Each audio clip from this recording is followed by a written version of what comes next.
So a lot of the tech videos I've made recently have revolved around the M1 Mac Mini, and by extension the M1 chip and my experiences with it. But I gotta keep reminding myself that we are right at the very beginning of Apple's transition from Intel to their own silicon, and that we still have a lot of Intel Macs around. We've got the MacBook Pro, we've got the Mac Mini, we've got the iMac, and we've got the Mac Pro. All of those still need to be transitioned over, and it's gonna take some time. But in the meantime, people are still buying Intel Macs. And for some people, I get it. There's not a big need to upgrade if you've got a newer one that you bought not too long ago. And some people who have very specific tools don't want to go running them in Rosetta. And even for people who have apps that are fully optimized for the new M1 system, may have plugins for that program that don't work with Apple Silicon. Final Cut's a perfect example of this. But as tempting as it is to buy an Intel Mac before the transition so that way all your stuff works, I feel like it's going to be a bigger detriment in the future than it is going to be a payoff right now. So for this video, we're going to dive into Apple's past and talk about the last time they did a transition, which was from PowerPC to Intel, and how I feel like that same approach is probably what they're going to do for this next transition. But before I go any further, I want to make one thing abundantly clear. This video contains my thoughts and predictions and nothing else. I am basing these off of my previous experience with Apple's transition from PowerPC to Intel. I could very well be wrong, and to some degree I kind of hope that I am, but unfortunately on things like these, Apple is a fairly predictable company. So with that said, let's get into whether you should buy an M1 Mac now, buy an Intel Mac now, or wait until the Mac that you want gets the Apple Silicon treatment. Let's get started. So, the last time I made a video talking about Apple's transitions, I was inundated with comments reminding me that this is their third transition. They've gone from Motorola to PowerPC, PowerPC to Intel, and now they're going from Intel to their own silicon. So thank you for reminding me, but my personal experience thus far comes from the PowerPC to Intel transition. Now, this transition began right as I was getting into middle school, and right around the same time that I was really starting to get into computers, specifically Apple computers. And my first experience with Apple hardware was a Pro desktop. It was actually their Power Mac G5, and the only reason I had access to this was because the company that my mom worked for supplied those to them for graphic design.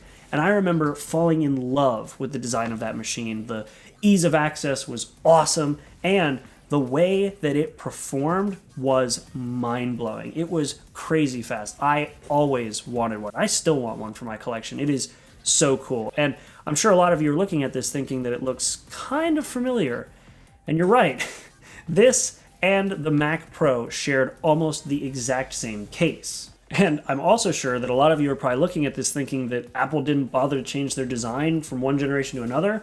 What a ripoff, right? Well, cool your jets, because the design for this machine was still pretty fresh, because the Power Mac G5 was only around from October of 2005 to August of 2006. Apple then announced their transition to Intel, meaning that by August of 2006, the Mac Pro came out to fully replace it. Hey, okay, hold on before you guys leave mean comments telling me I don't know what I'm talking about.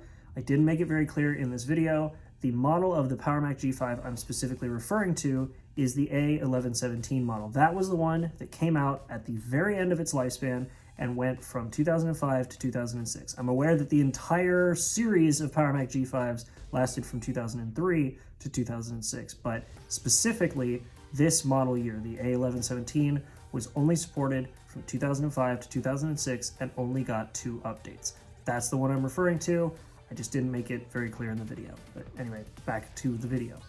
But okay, fine, they didn't make it for that long, but the thing was insanely powerful, especially the top model, so there's no reason why it wouldn't be a fast Mac and a supported Mac for a long time, even after the transition. I mean, why wouldn't Apple support it? This thing is ridiculously fast. Oh boy. I actually, right as that transition happened, I thought that I could save up enough money and maybe get a used one of these, or even a new one for cheap, since, well, everything was moved to Intel, and I would have a fully supported Mac that would be powerful, just not Intel. That didn't pan out very well. Do you know how many versions of macOS this Power Mac G5 got? 2. You got Tiger, and you got Leopard. That was it. The slower Power Mac G4 had more support. That actually got 4 versions of macOS 10. Apple drops support for the Power Mac chip faster than an 8-year-old drops their brand new phone when their mom says that they don't have to keep a case on it. Holy crap. But alright, why have I been talking so much about these old Macs if this is a video that's supposed to be talking about what might happen with the new Macs? Well, for those of you who can put two and two together, I'm kind of insinuating that we're in the same boat right now. Intel Macs are, if I were to guess, probably not long for this world after the transition is complete.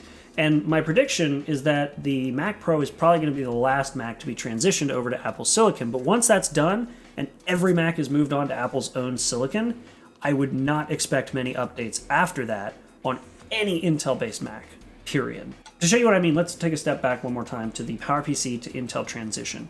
The last Mac to be transitioned over to Intel was the Mac Pro that came out August 2006, laying to rest the Power Mac G5. And no matter how powerful that Power Mac G5 was and how far support could have gone, Leopard had PowerPC support, Snow Leopard dropped it entirely. That is one update to kill an entire lineup of Apple products. That is ridiculous. But again, just to reiterate, like I said at the start, this is not a guarantee.